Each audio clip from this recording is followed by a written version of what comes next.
Hello, everybody. Welcome back to the desk. LJLOU bring you coverage of the LJL 2021 Spring Split. I'm still your host, Alex, otherwise known as Lexi by Mas1.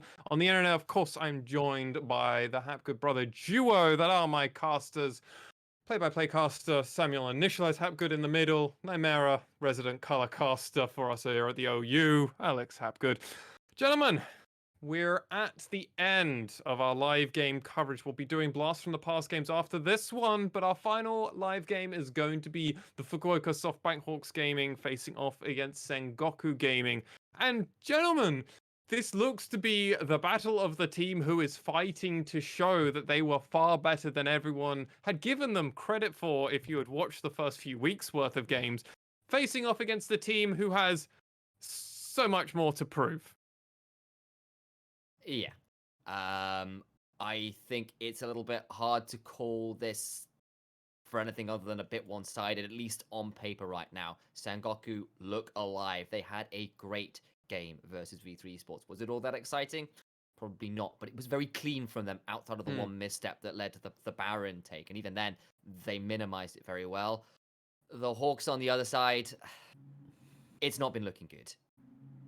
No, it's not been looking good at all. And I mean, we can just go straight back over to this one. And Nymera, you and Greyheart covered the game of Chris Gaming Act facing off against the Hawks. That was definitely an interesting one where at points it felt like the Hawks might be able to take it. And then Chris Gaming Act turned and they said no. And they denied them in every sense of the word no. It was a game of a lot of heroics needed from Grass Gaming Act to eventually seal that win, but there was also some moments from of course the Hawks which put them well and truly in that game. I thought that Corporal probably had one of his best games this split. It's really unfortunate that it came out to a loss. I look across that team and I feel pretty hard done by for them, but it just felt like eventually like the Karthus and the double AD carry combo got to late game, and they hadn't shut out the game by that point, and that was always going to be an issue. So for the Hawks, to me, they need to secure themselves actual win conditions in their games. They need to actually say that this is our game plan. This is how we close out the game, because you can't afford to lose that kind of vision against a team like Sengoku, who have been, pretty good at that. We saw that just now. Remember, gentlemen, the Hawks facing off against Sengoku. How this went down last time was decisively, if I remember rightly, in Sengoku favor. This is where they had their perfect game, where it was flawless game. Nobody died. It was the deathless game from Sengoku Gaming. It was a 30-minute game, and this was the first game for Sengoku where it felt like they were kind of coming into their own. Initialize, I'll come to you first. Do you think this is going to be kind of a repeat for them? I think it likely will be. I think the Hawks still haven't worked out how on earth they want to play the mid game. I think they've still got strong laners, but they do not look cohesive around vision control, around objectives, and transitioning laning advantages that they do get, every-ish game. They've got some strong laners, but they can't get it anywhere. On the other side, Sengoku Gaming, yeah, they started a little bit all over the place, but they look so much more cohesive now. And that last game proved they can play another style and play it well as well. So it's not they can just play the one style well, they can play multiple styles potentially quite well, which makes them even scarier. And I'm not even sure the Hawks have one that they have got really down right now. So then, coming to you, Nymera, how can the Hawks figure out a way into this game if we're kind of painting it as all doom and gloom? We've been quite negative on the Hawks. That means that it's not going to be the most solid of game plans from me, where I'm like, you should just play around this player. They're very good. I'm like, all right, okay. This one's going to be a bit rough. It's going to be rough. Because I look at this bot lane and I think you probably got a losing matchup in that 2v2 just on players. Last time, heck, Gango pulled out Vayne and went 5-0 on that pick. Where I think that things could go well is how Sengoku beat teams like V3 with Paz in the top lane, and heck, even DFM last year. You put Apperman in a good laning matchup, you let him wail on side lanes, give him something he can play around, and just allow the Hawks to do what Sengoku just did to V3. Play around a strong solo lane from your top lane. That's something that Apperman's done for many years now. Galio. Maybe. That's actually not an awful idea. Galio if you get Galio Camille for the Hawks, anything can happen. I'll Right. throw a potential other option out. That I think Sengoku have been playing really well around there. A bit of an island. And I wonder whether perhaps if you can play through Dash, who's actually had really strong laning phases, got a couple solo kills in the split thus far, maybe you could sort of say, well, if Ramane's being left on an island, maybe we can just get a jungle mid 2v1 and try and win through that. Got potential there, I suppose. At least an option for the Hawks to try and find that. So, gentlemen, are we saying that this game is going to be decided around the top side of this map? What do we think about the bot lane of these two teams? Obviously, Gango and NT. Obviously, I've been bringing up the fact that NT never won't be a top 3 player since they've entered the league. I know you brought that up on Cast Nightmare, It's destined.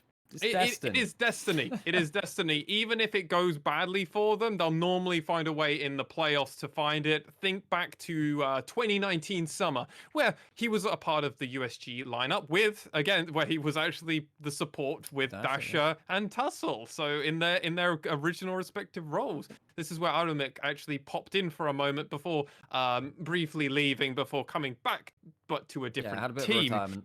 Yeah, came out of retirement, then went back to the Hawks, and now sadly is a free agent again. I hope this man is able to get into the opportunity of maybe one day academy system, which is being rumored as rosters keep getting picked up. And still, NT was then still able to secure the playoff spot. So this is a player that normally finds the way in there. My question is the bot lane maybe something they can hold on to?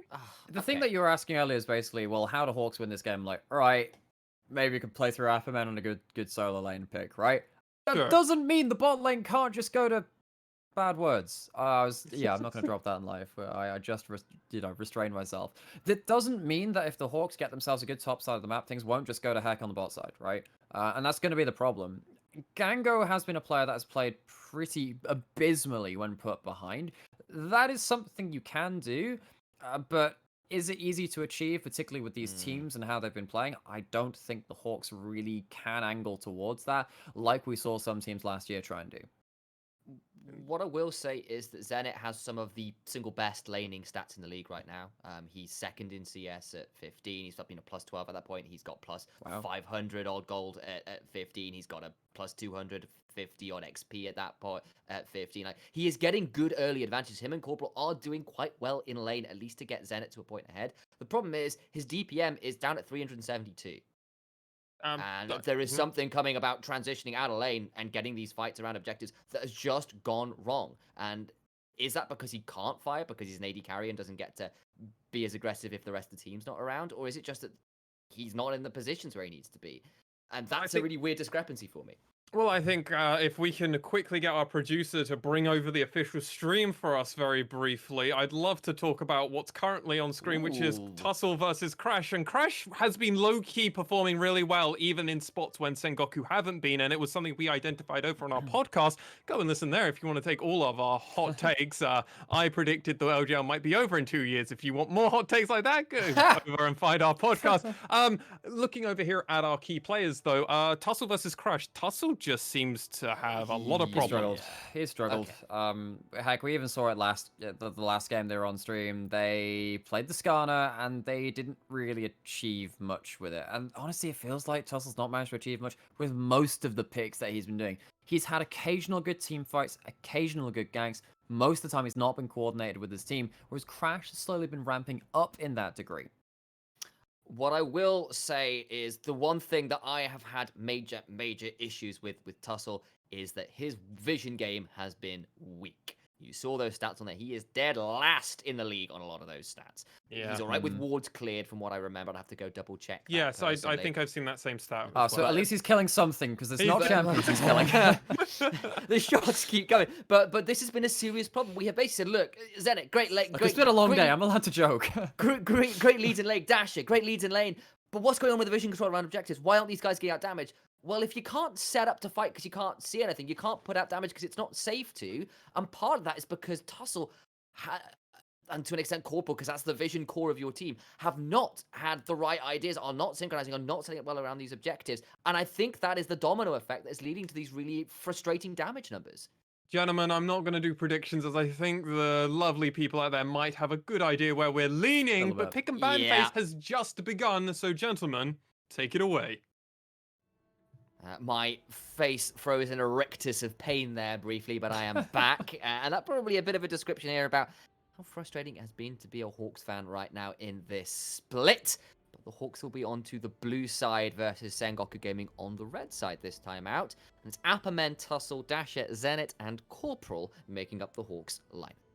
And Sengoku coming in, of course, with a very different roster from last year. Same roster they've had all spring, though. It's Paz, Crash, Ramune, Gango, and NC for the red team. And I definitely thought you were going to say a very different lineup from last game, and I was about to be really wrong-footed. And fortunately, you didn't do me like that, so it's all good. We have, however, got some very big-ticket bans. The Camille is away from Paz, but it's also been two of Crash's very potent junglers, carries both the Hecarim and the Talia off the board. On the other side, Udyr and Seraphine are the bans from Sengoku, alongside the Lilia, which has been Tussle's favorite pick. So a quick reminder, this is of course 11.3, which means that the jungle XP changes haven't come in just yet, although that hasn't really changed the jungle meta all too much. This has been a huge pick for pretty much everyone in the LJL. Well picked up for Corporal and the Hawks, gives them playmaking opportunity. We saw Alchemy on the side of CGA win versus the Hawks with this pick and came up to some huge team fights. The potential of this Rel pick is very, very high in terms of the CC and engages that you can come through with. If Paz picks up this Gnar, there are some picks you can start abusing that champion with. I'm just not sure Appamen is the one to pick out. A Jace, or of course the Camille's gone now, or pick up one of these other more fighter picks, which might end up winning them sidelines, which we've really been asking for from this pregame. So the Lilia is down, but the Olaf is locked in. A reminder, though, we have moved over to 11.3 now, and that means Olaf has been hit with a whole raft of nurses we've kind of been talking about, generally speaking. That's brought up. They go alongside the Kai'Sa, which is a Zenit favorite. He has found some good plays on this champion. So Kai'Sa Rel, definitely a good combo. Rel goes in, Kai'Sa follows up. You see the idea. But Sengoku are now saying, we'll hover this Draven again. Maybe they lock it in. Of course, Gango has played it before, but that would be bold.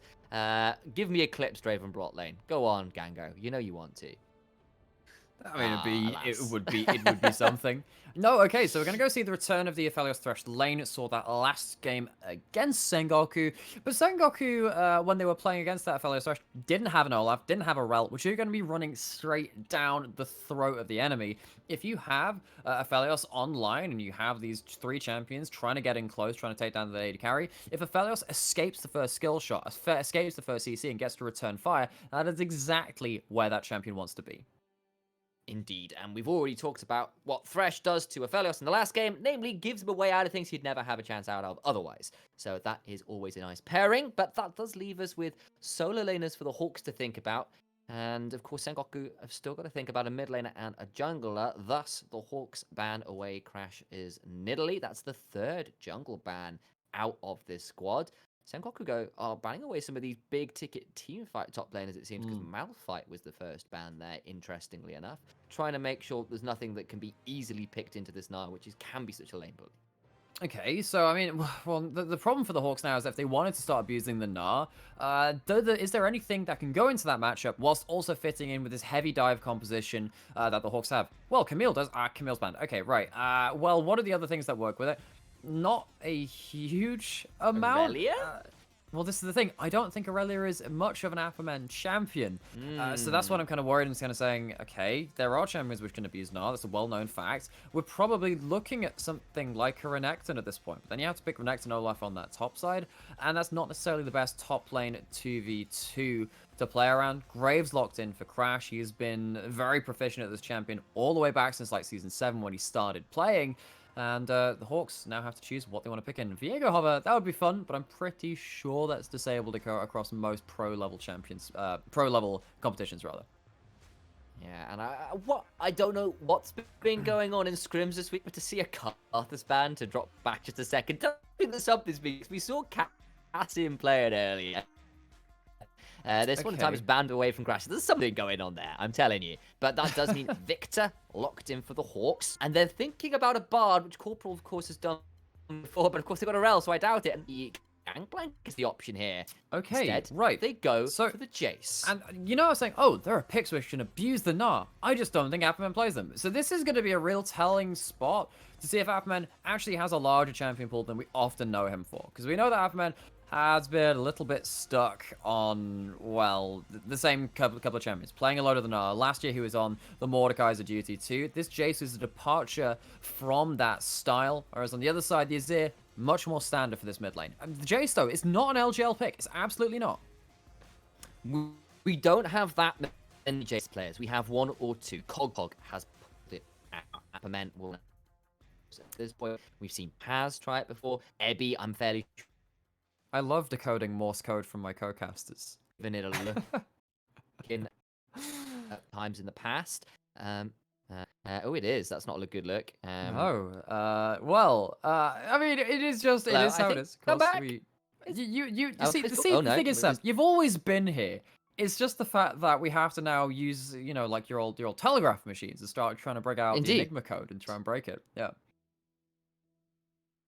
Well, Enigma codes difficult. Maybe it's just because I am so upset as what a beautiful you see, it was what happened was it was just the absolute fury I radiated at the end of the last game, thinking, oh no, oh god, not again, not another Sengoku V3 game which has gone to the lengths of the map and has been very low kills, and I just couldn't take it anymore. So I'm sorry to our producer Reed, of course, who came in today and has been very helpful for us. I've obviously ended up breaking something. My rage knows no bounds. I will contest it's because I'm just too handsome to be on stream. He says that, and he immediately likes it.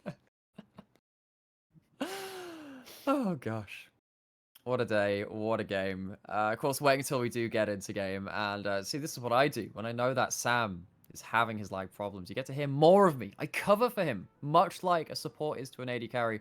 Although I prefer to be doing the damage because I don't be doing much of those support roles. I mean, when I play support, I play Ahri support. That's because I'm a filthy Ahri main. But are you just doing like Imperial Mandate Ahri support? Is that what you do these days? I've never played Imperial Mandate Ahri, even when it was strong. I was sat there just like, all right, okay, guess we're going Everfrost now. That's the item to build. Our production chimes in and says that Ahri doesn't deal damage anyway. And to that I say, I completely agree. I mean, it would be really interesting for me, though, again, like in terms of damage deals and bringing a little bit more to relevance. Again, my eyes are going to be onto Apperman. Actually, I guess production, if you don't mind, if you Lexi, if you're in the background somewhere, do you mind just having a look at if Apperman has ever played Jace before? Apperman has played for a number of years. I don't exactly know what his stats are. The Jace players in the LJL have been Cog of V3. He's played it once or twice. We've seen it a number of times from Ace in the mid lane, and that's about it. No one else really tends to pick up this pick.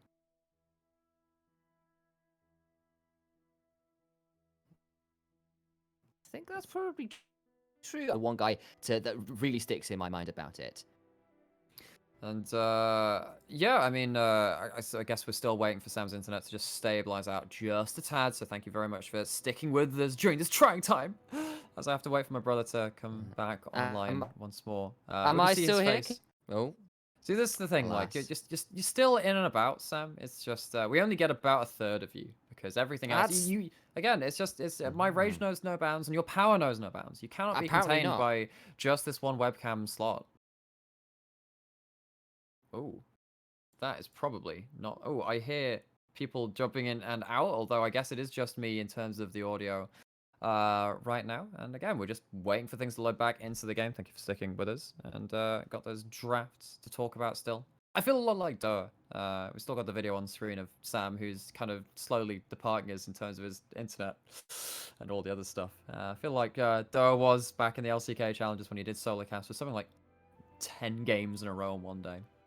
Hopefully I won't have to do that for too long. This is my last game of the day. First 4 on the schedule for us. Of course, we will be going back to cover the first 4 games that were aired today on the official stream lives. That'll be the other half of the games which mysteriously have turned up in the standings but haven't turned up within, of course, our own coverage so far. But this will Okay. Production. Okay. Very interesting. So it turns out Apperman has 2 games of Jace. One in 2019 spring, one in 2020 spring, once in the playoffs. He's won neither of those games. So Sam, Ooh. I believe you're back. I think I you're believe okay. so. I'm hoping sounds I'm all better. nice and stable. Oh, So we're hoping it's all wonderful. okay. You get to hear another voice, which isn't mine. And I know, it's talk to good. me about Apperman and how he's picked up Jace with a 0% win rate. This is his third Ooh, game, that's Sam. that's not necessarily the good look. Of course. Maybe he's put a bit more time into it. Jace is pretty strong right now. You get yourself an Eclipse plus a Mana Moon, and you just delete folks. Like I was casting a game on Thursday where Jace was kind of even in game and then just randomly jumped on a top laner and killed them in 2 hits because he had Eclipse and Mana Moon, and it did silly things. You can see another really big thing about Jace, of course, he stacks Conqueror so quickly because he has double the amount of abilities to hit. And if you have, your melee attacks when you jump in, you hit someone away. A lot of them are empowered melee auto attacks too, which give you 4 stacks of that Conqueror, which means that you just get so many stats to play around. It's not quite the same as having a phase rush, and that might come back to bite Apperman just a tad because you're looking at Crash on this Graves, who will have that phase rush, and a lot of slows coming in from, the smoke screen bone meringues too, coming in from the Gnar. And that means that Jace needs to know he's winning a fight and doesn't need to run away from it. Yeah, keep your eyes out. Because if he goes a little too far, and Jace's can definitely go a little too far, then a Graves and an Art definitely have a fair amount of rundown potential. I've never seen a Jace go too far. What are you talking about? I never suspect happened you might be before. lying. Nope, never before. And Apperman has never been known for overextending in a side lane. That's never been something he's been ever. What's the word? Accused of. There we go, that'll work. It took me a moment, but I finally found the word I was after. We've seen a opposite jungle starts from Tussle and Crash. Crash went up towards that top side, whereas Tussle started on the bot side. Does mean that, unsurprisingly, the Hawks are going to try and play around this Jace, at least early on into the game. One thing which, I guess we've got the comps on screen and we're seeing how the lanes are working and all this other stuff. You're talking about how Jace can just blow up enemy laners and stuff like that. That's particularly important with someone like Azir on the board, right? Because Azir is a champion that has been most notably countered by stuff like mid lane poke Varus. Of course, there have been assassins picked into them too, but often Azir is really troubled by stuff which can chunk him out at range and then make him very vulnerable in those team fights because he's playing around half HP rather than full HP. If Jace lands a full shock blast and a death ray comes in the late game, that is effectively Ramene's fight over. If Apperman gets to come in at various angles, come in from out of vision and start firing those empowered shock blasts from Fog of War, Ramene's not exactly on the champion that can sustain through that. Yeah, Dash and Ramene just trading a little bit in mid lane. The sustain they do have right now is that Ramene has got himself Biscuits and Corrupting Pot, which obviously means he can trade health bar a little bit more efficiently, even if team fights later on, that might be a bit trickier, as we were talking about, a la the Jace poke.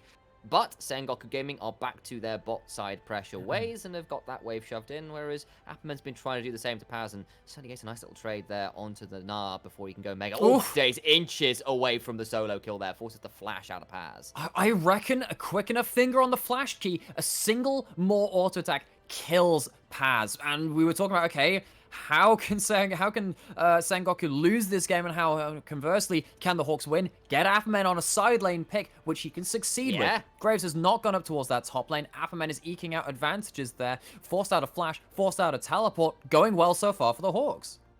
It certainly is. Paz goes back, buys himself some boots and cloth armor, because he's like, I just need something to not get completely eviscerated by this Jace, who started Corrupting Pot and has just been burning that mana to just constantly poke out at Paz as often as he can. And given that he's just shoved the wave in, I wonder if he can actually get away with not teleporting. The problem is that often you'll see people do like cheater recalls early into the game. When you get a little bit later than that, though, it means you get desynced teleports if you do end up not using your teleport at the same time as your enemy laner. And that can lead to some really awkward macro plays, particularly when you're someone like a Jace versus a Gnar that has a bigger teleport fight effect impact, right? Because if you teleport in with a Mega Gnar, you're going to do more than a Jace teleporting in at the same kind of time. So this is why Apperman chooses, yeah, okay, I'll just link up the teleport at the same time as Paz. At least we're working on similar timers. At least we're working on a similar timers is the call. Of course, we can now see that Jace, sync timers, as we said, comes back with a big item discrepancy, which is certainly not synced. That is the Serrated Dirk versus the Cloth Armor and Boots, which, yes, that Cloth Armor will stop that lethality being completely true damage, I believe. I'm trying to think about the values there, and I'm not quite sure off the top I of mean, my head. Mininard But either does way, have particularly low base stats. The lowest base stats Indeed. in the game, besides Yumi, I think. I think Yumi's overtaken that now. It's like, yeah, not exactly got the most. Yes, she's not really a champion when she's left on her own. But with that top 1v1 being left as an island with no teleports around, we're seeing a bit of a 4v4 scuffle around river control around this initial Infernal Drake. Tussle will claim the Scuttle Crab, and we won't see too much more than just the people poking their heads in down there. So, importantly, more things about Victor. For those of you who haven't seen Victor too much since, I don't know, many seasons past, Victor has had a number of changes to his Hex Core. You'll realize that he doesn't have a Hex Core in inventory anymore. He gets his upgrades on his abilities by getting farm. Cannon minions count slightly more than other minions. And also by getting kills and assists. If you get kills and assists, you do end up getting an extra 50 stacks towards your, no, sorry, an extra 25, I suppose, towards your next upgrade. And at 100 stacks, you end up getting your full upgrade on one of those abilities. So right now, at 60 farm, a number of cannon minions killed too. He's at a decent point, uses the Chaos Storm to shove out mid lane, potentially give himself a roam top and putting extra pressure onto Rafferman's lane. He's doing alright for himself, and Crash loses the red buff as Tussle uses the pressure that Dasher has given his team from that mid lane.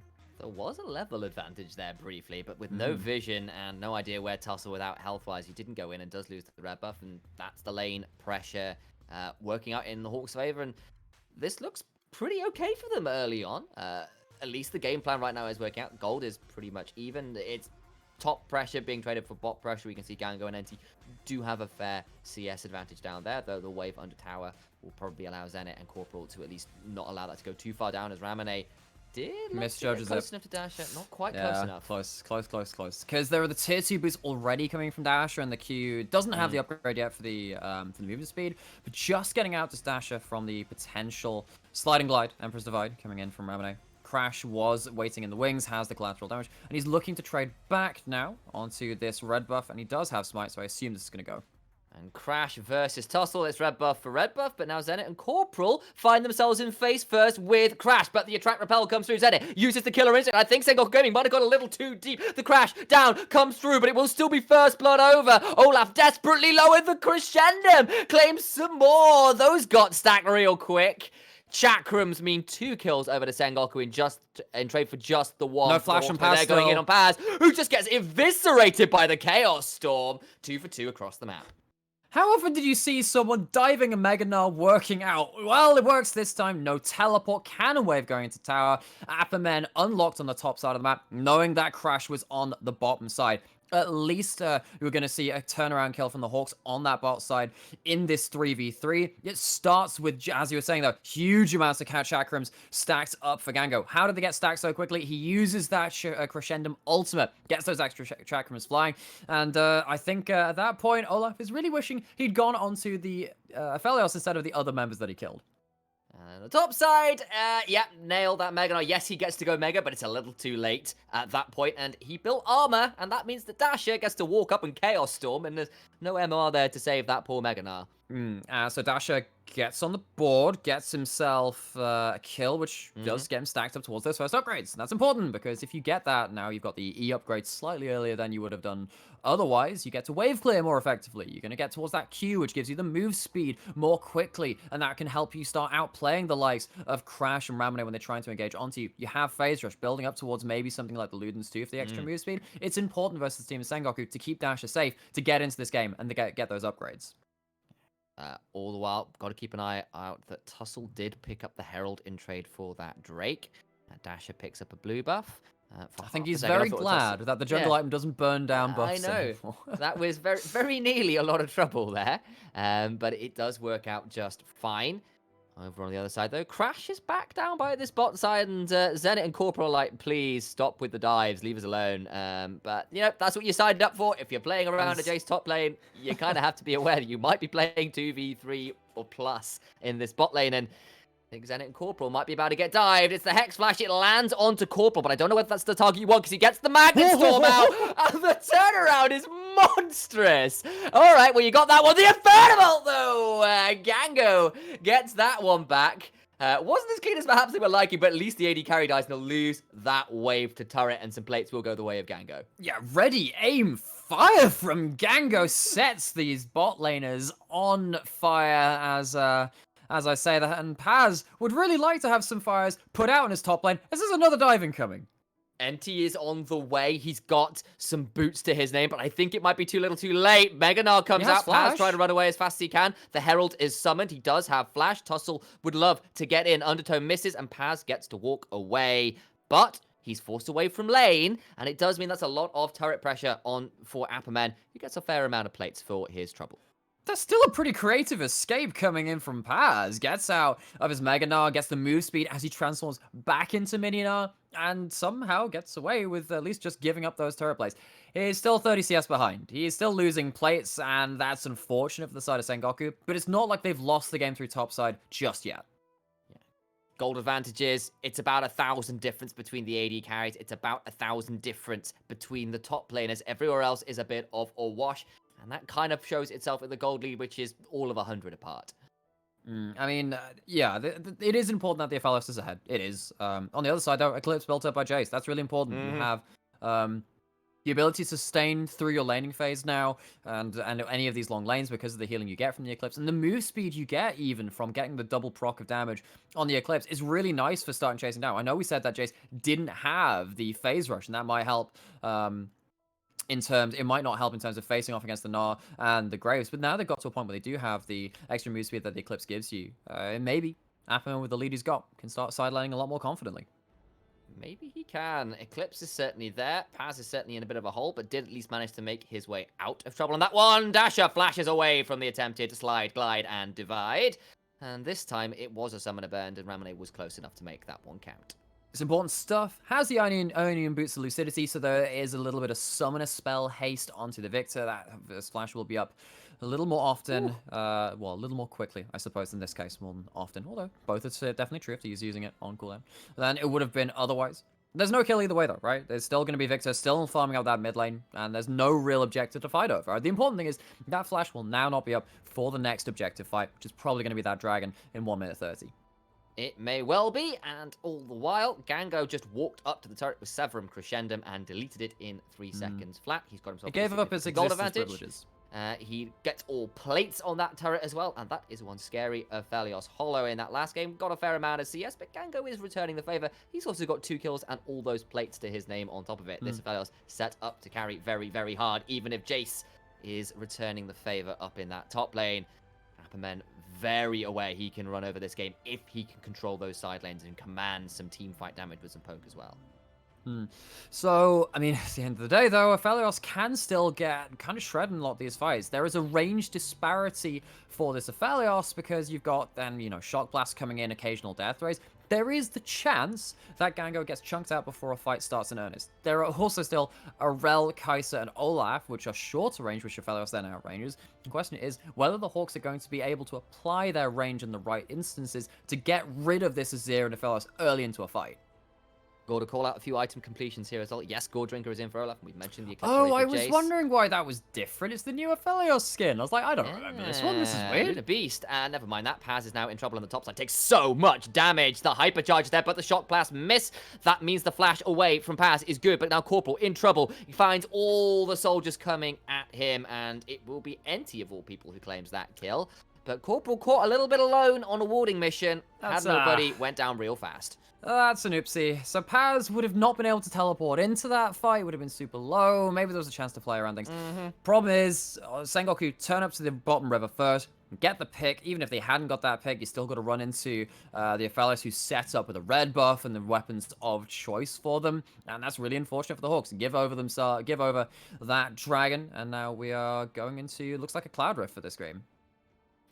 Yeah, we'll see how that plays out. Of course, Cloud Drake at the minute, trying to see who on either team would love that. Gango's not awful with it. Fresh isn't awful with it. Crash, if he needs to use it to escape. There are some people who can make use of it, but I'm not seeing anybody like an Aatrox who's like, yes, Cloud Soul. I think particularly it's for Gango. Give the AD carry some move speed and just be like, yeah, okay, maybe I can get away from an extra couple of auto attacks from someone like the Jace or the Olaf at that rate. But of course, dealing with them with I mean, it's not even like Tussle has a phase rush or anything, or of course even the Ghost. So yeah, I think that actually will make a bit of a difference in this game.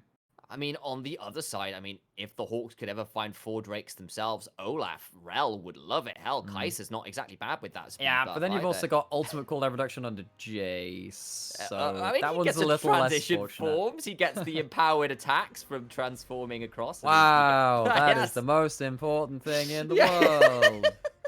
Look, I'm trying to come up with something. He does get some stuff for transforming, even if it's very minimal. Speed It's buff not as well. He like does that. get a speed boost. It does get a little bit of that. Now we've got vision control set up by the Sengoku Senate walking up really deep there. That could have been punished pretty hard. Corporal certainly took a bit of a chunk, and at least ironically in the poke war right now, Sengoku Gaming coming out up ahead.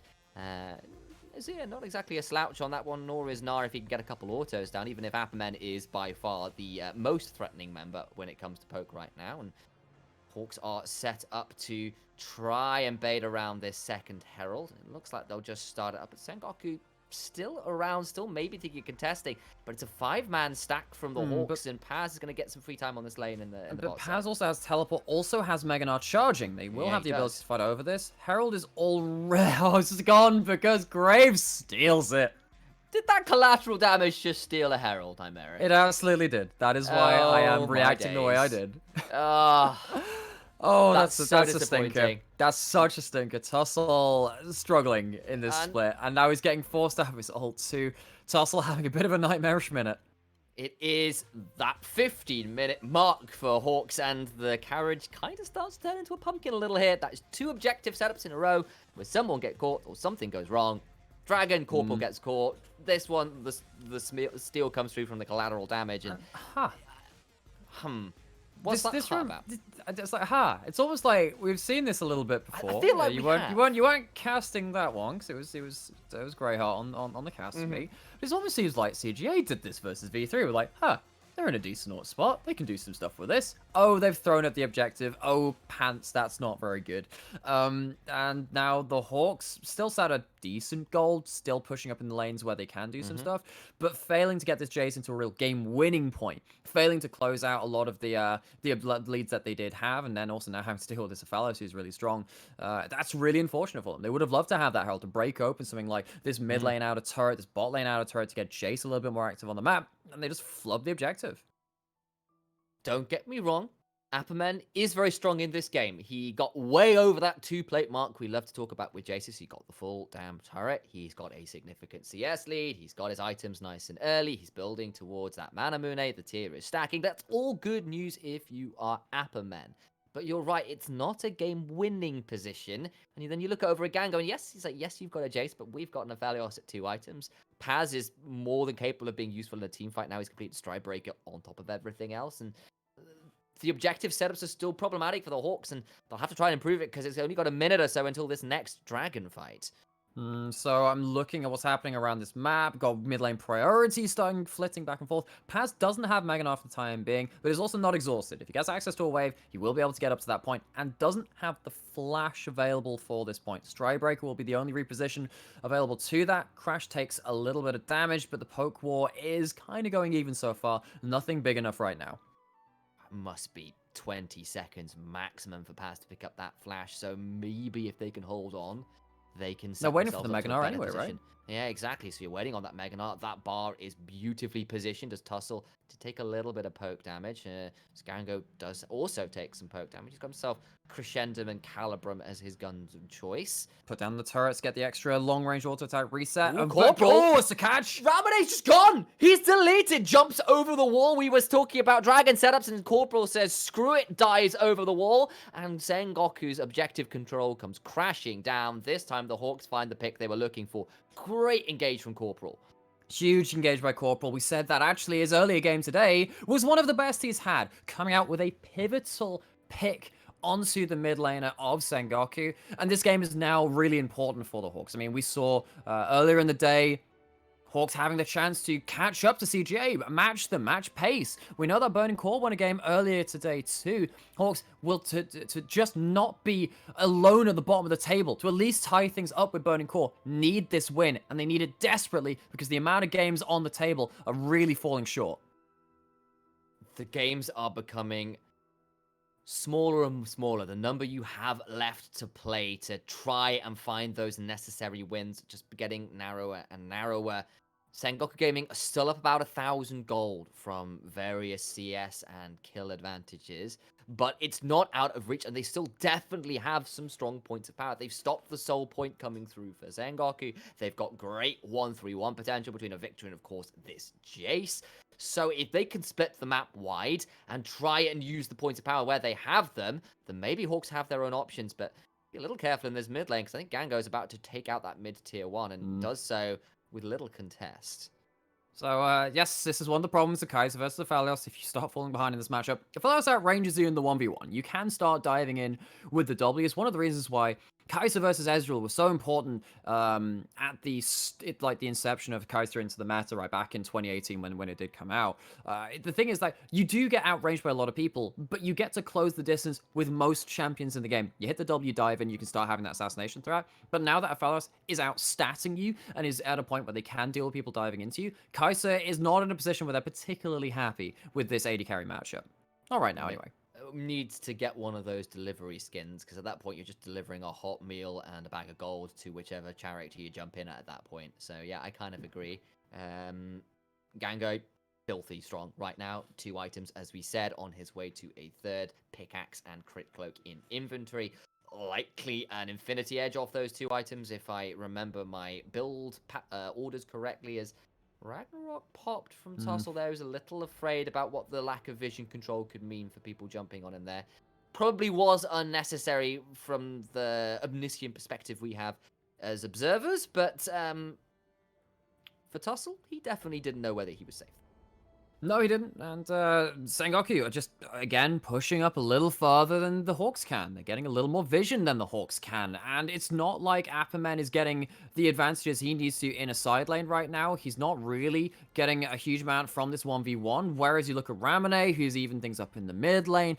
And Gango is really the person who, in this even map state, is gaining more than anyone else on the map. So, much like Sengoku were doing versus V3, they're at this point saying, all right, we don't have to play the game particularly fast. We don't need to go for awkward fast fights. We can just do what we can. Ramune though might get caught. Oh, takes a vast amount of damage from a Death Ray and a Chaos Storm coming out. The flash comes out, but Dash is going in anyway. He's got Phase Rush. The Emperor's Divide misses because Dash has got the spacing, but the turret is here, and Tussle just needs a single undertow. There comes the stopwatch, but it only buys a certain amount of time, and that laser claims the life of the Emperor, who has fallen here in the top lane. What is it with mid laners checking that brush today? It's happened to Ace against CGA. Nathan took down Ace's Orianna when he was playing the Lucian, and now the Victor takes down the Azir in the top lane once again. It's another kill. It's another boatload of summoners and abilities away from someone that they might need for an oncoming fight. It's still 1 minute 30 up, so that ultimate will be available, but the flashes of both these mid laners will not be available for if there is another Drake fight. Okay, we'll keep an eye for those flashes being down, as you stated, but that was a nice pick for the Hawks, and you were saying, well, this even game state may be favoring Sengoku. They found a good pick. That was great start from Dasher. Tussle turns up, helps set things up a little bit further. They do get a second kill to Ramune. 0-2-1. Not the best look right now, even if he is scaling okay. And on the other side, we've got the full Seraphs completed for Dasher. Very important, gives a lot of AP. And so now Dasher on this Victor kind of ready to fight at that point where they maybe can start trying to burst out the front line as quickly as the Aphelios can, or at least trying to match pace with that. It's not like the Hawks don't have options in a front-to-back setting. The question is, of course, what's going to happen with these side lanes, because Victor has had the luxury so far, been able to push up in a couple of these side lanes, which they don't normally get to.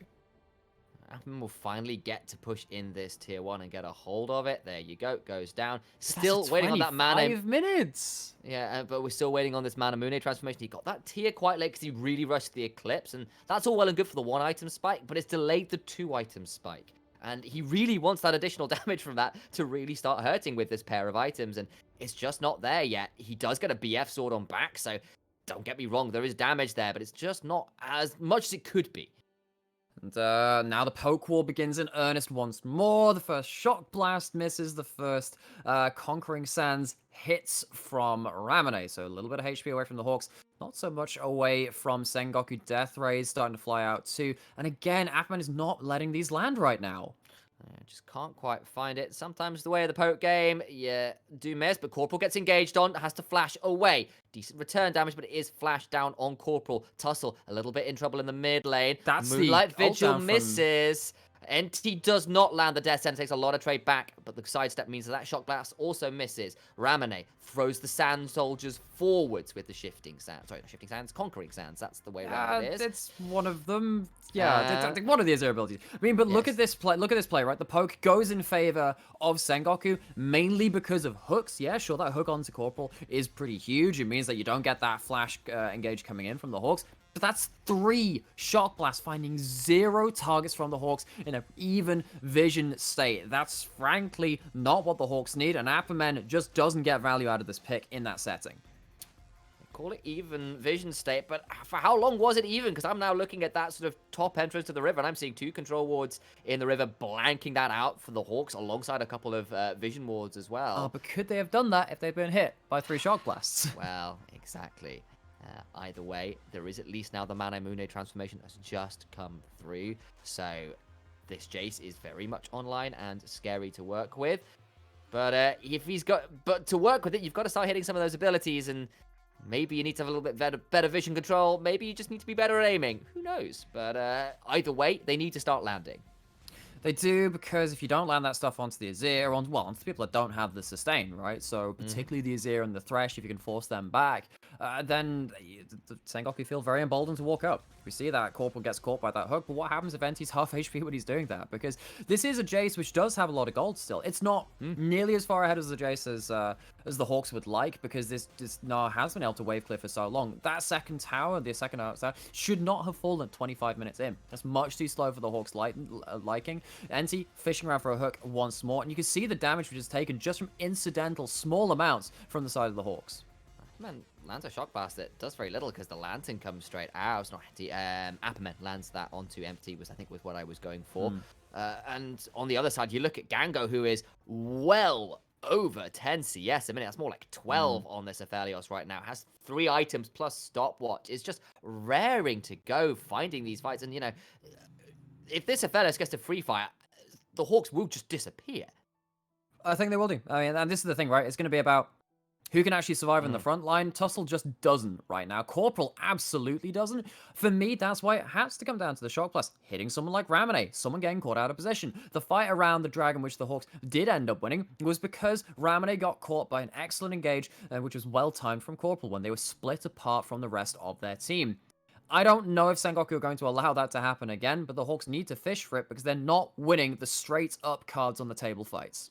That's why, while the gold looks relatively even, the towers look relatively even, and yeah, there's a Drake discrepancy, but it's still the reason why I think Blitzcrank is giving that massive, massive advantage over to Sengoku right now. 70% chance of them winning this game right now, purely off scaling, purely off the fact, you know, some of these champions at this point are in a bit of a difficult position. So, I mean, the bonus for the Hawks is the fact that Dasher's still in this game. You know, Yeah. Dasher's on the Victor. That can certainly be played He's around. strong. But it feels like it pales in comparison to what this Aphelios is going to bring either way, right? Because one of these champions has to cut through a Gnar who's building somewhat tanky, even if they don't have too much MR. The other one has to cut through an Olaf and, of course, the support Rel. It's not nearly the same level of difficulty. So Gango, feeling very, very happy about things. Has both summoners, and this is another thing, right? These teams are not fighting enough to take away a lot of these defensive tools to maybe say, all right, the front to back is not as even as it would have been without the flash on someone like your major carry. Completely true. And yes, Apperman now has a GA, got himself a couple more longswords, but there's a lot of armor stacking going right now. I'm looking at a lot of steel caps. I'm looking at a Randuin's on this Gnar, as we kind of mentioned about the tankiness.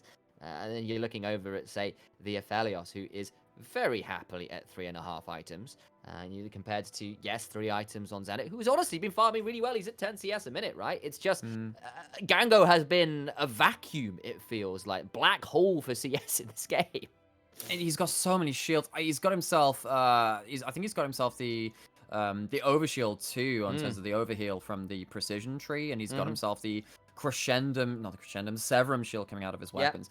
I actually feel like the Hawks, what they should have done is that Appleman go much harder on the sideline and start trying to fly in with Zenit. The problem with that is that Gango is clearing ways much too quickly, and they'll be losing too much in the mid lane. The Hawks have just not been organized enough with their side lanes to really get any value out of this Kai'Sa, who's been locked in lane against against Gango for so long. And despite having the Jace, they don't really have the side lane priority right now. You can see that bot lane wave is pushing in favor of Sengoku Gaming. They do have pressure on the top wave, at least to the Hawks. But we've got 20 seconds until this Cloud Drake fight. This would be Cloud Soul for Sengoku. Ooh, that's big death ray comes across there and chunks about half the HP of Crash and Ramune.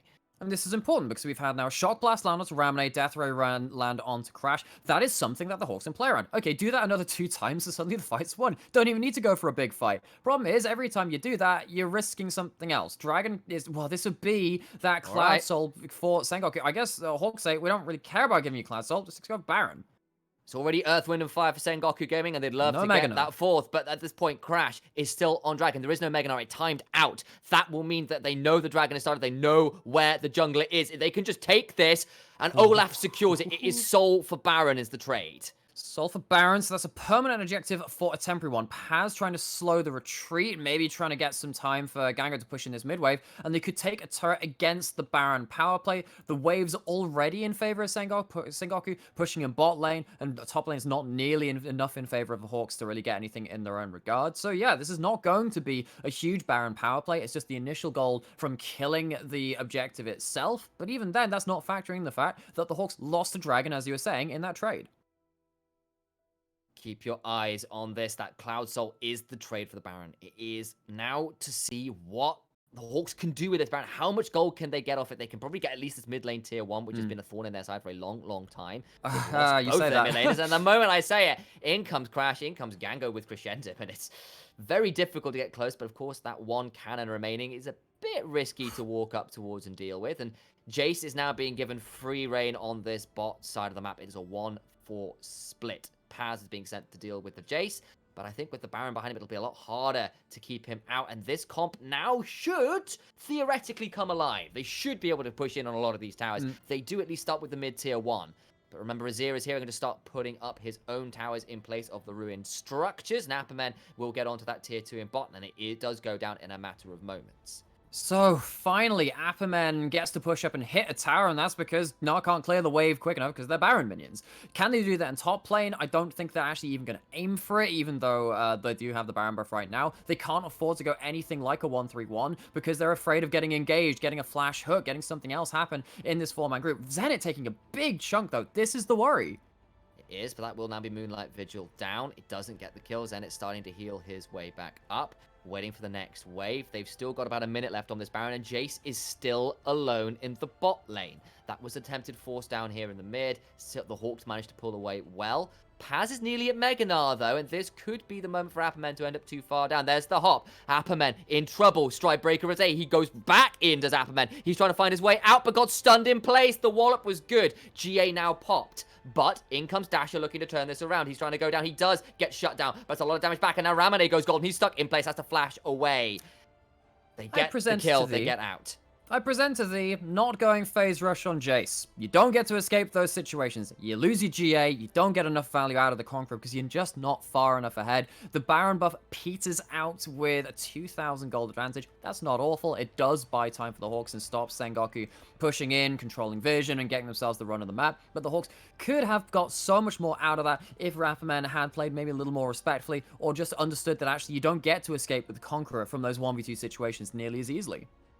He kind of wanted Dasher to be there. They think, okay, we can play with the GA, we can turn this around. And the moment he comes out, the wallop was super well timed from Paz, who just got to slap that down. I genuinely thought when the stopwatch was popped from Ramune that he was going to be in so much trouble. He did have to flash out, but did escape with his life. So, might not next time, though, because Dash is going to pick up a death cap on this back. That's going to be huge, because Victor has a very large amount of damage, got it 3 items now. Ludens gives you magic penetration when you complete it, and there's no MR of any sort on Ramune. That is one-shot potential. Heck, Gango, we were talking about this, right? On the Aphelios, has the lowest base MR of any champion in the game, as far as I'm aware. At least of all the marksmen. It's something like 19. It's not even up to that 20 mark. It's very, very low. You're going to be dealt true damage to by this Victor at this point. Well, I mean, you don't have the sword boost, so it's still not going to be the maximum magic penetration build. But Dash, if he gets the right angle, might just be able to end Gango's fight.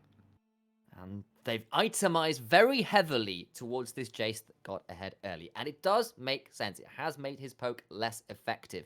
But it does mean that Dasher, who's been quietly scaling up, as we've said, got 2 kills, got 3 items, and they are potent items, let me remind you, ladies and gents, could absolutely run over a team fight for the Hawks. But they're still into a 3-item Azir. They're still into this 4-item Aphelios, who can still just delete fights if they get the chance.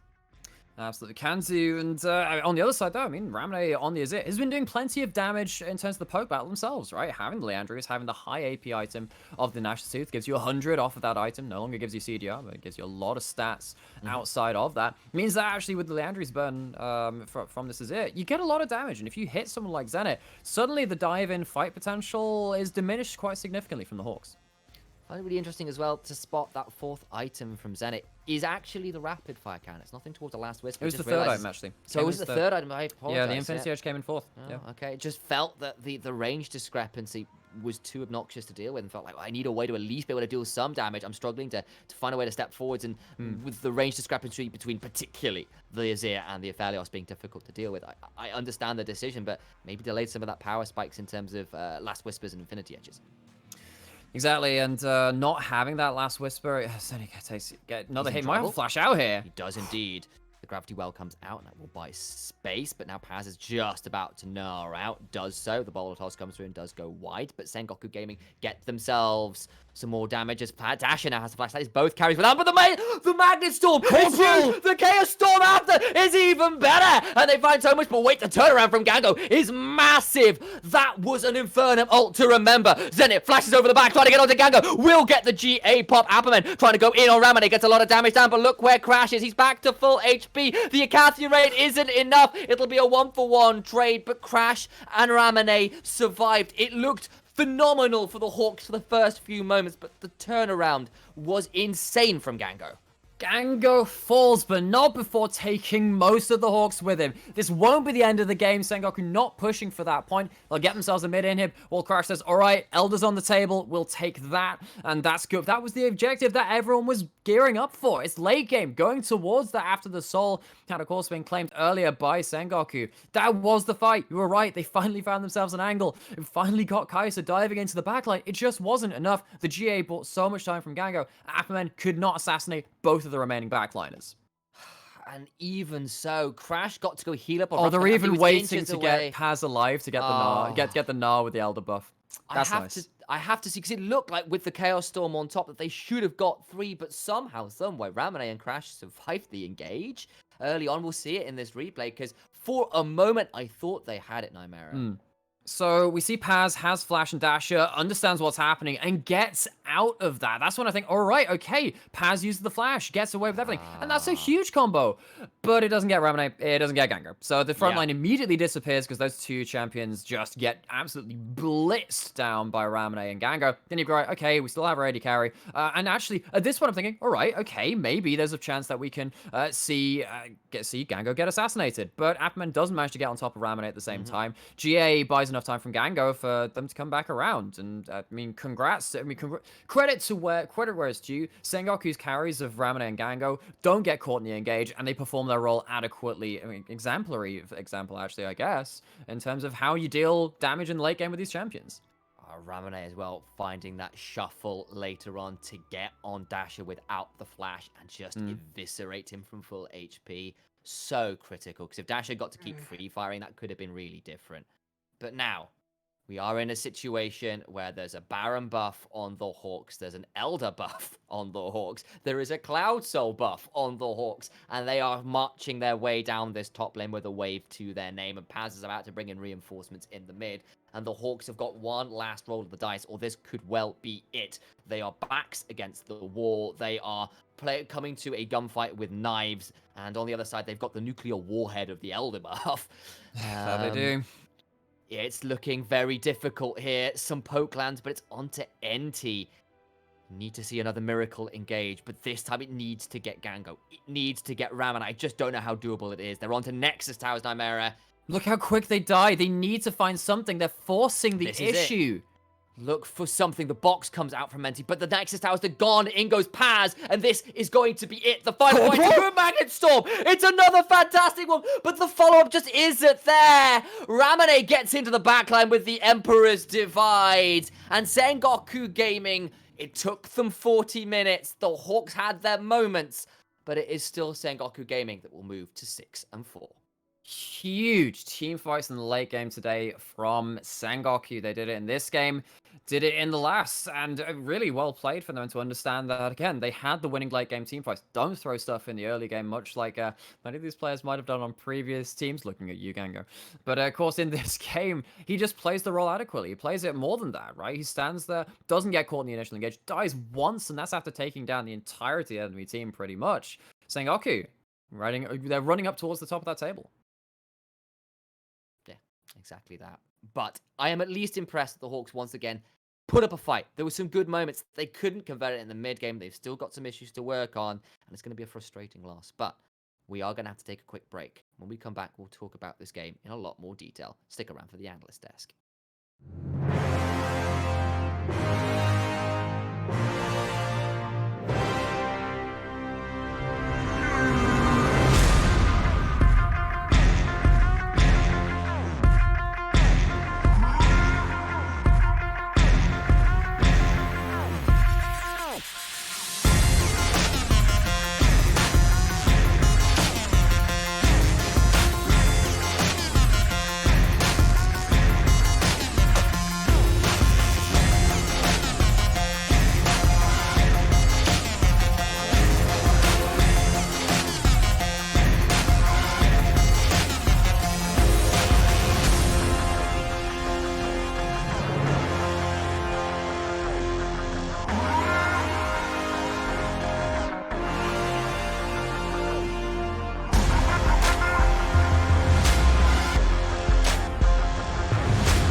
Hello everybody, welcome back. I've got a bunch of sun. I am blinded physically by the light, and that might have been what happened to the Hawks in this game, gentlemen. They might have been blinded by the light, flying far too high and maybe getting burnt by the sun itself. Sengoku Gaming claiming that their clan well and truly is No, 404 happened Was. again, guys. We need a Yeah, reboot again. I'm with Anyway, you. I'm with you. all right, that's good enough. Gentlemen, let's go into this game. I'll be honest, the first 20 minutes, was kind of a snooze fest from both these teams. Neither of them were able to get a decisive advantage over one another, and it was a lot of trading around. For the Hawks, they went far more into the top side with Apperman and indexing a bit of gold onto him, whereas Sengoku Gaming, they looked to try and get more of these dragons. I think for me, the really distressing thing for the Hawks was that it wasn't just the first 20 minutes that were quiet. Actually, the 20 to 25 mark was also pretty quiet. I mean, It we was. saw the bot lane out of turret falling at 25 minutes just about. Yeah. It's not like this Jace had done enough before then either. Yes, they managed to get a CS lead. They got a lot of plays. They dove the Nara a couple of times. That's all right. It's not enough to break open the game. That's an advantage. That's not a game-winning advantage. On the other side, though, the Aphelios a little out of hand. And I think Really did. I think for me, it is kind of that deal. It's like, actually, Aphelios gets 12 CS a minute. He ends up at 3 items early on into the game. They win all the team fights. Your Apperman on that Jace got about a 30 CS lead, got all 5 plates, and then was kind of a halfway house between trying to split push, but not committing to it. Coming in to try and help out these team fights, and then not really committing to it, and not land, and then missing shot blast. Yeah. So he ends up not doing all that much, whereas Gango just gets to eviscerate every single team fight. The amount of damage that Aphelios did was just obscene. Yeah, and that seemed to be the common case around this game. Sengoku were just looking, waiting, biding their time, and then they got there. I mean, gentlemen, like, why is it so distressing for us as fans of both these teams, obviously, to kind of see the Hawks, like, their fundamentals seem fine. They don't lose the first 15 minutes, and then it just routinely falls away from them. Is it their team fighting? Is it how they're prepping for vision? Where are they going wrong? And they keep happening.